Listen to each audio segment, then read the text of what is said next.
Naka-prepare na yung aking lulutuin. Ayan. Magluluto tayo ng chop suey. Lagyan natin ng chicken. Then, liver, pork liver. Meron tayong gulay. Ayan. Gulay. Ayan yung gagamitin natin sa ating chop suey. Then, this one, lulutuin natin igado. Pinrepare na lang natin yung igado para i-marinate.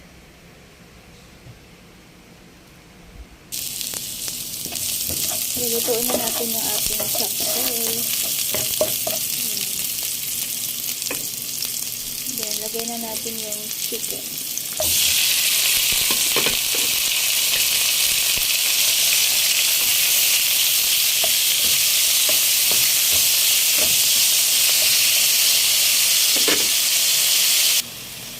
Ilagyan lang natin ng oyster sauce and soy sauce.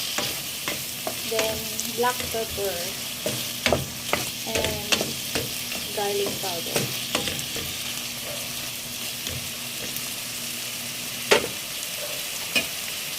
Takpan na natin. Ilagay na natin yung ating mga gulay. Ayan, halo-halo lang natin.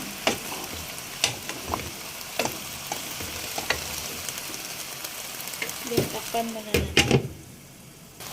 Ilalagay na natin yung cream of mushroom.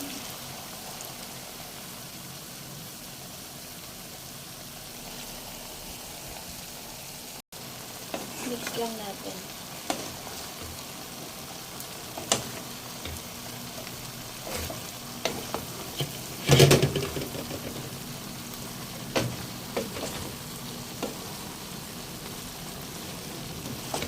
Ayan. Maluluto na ang ating chop suey.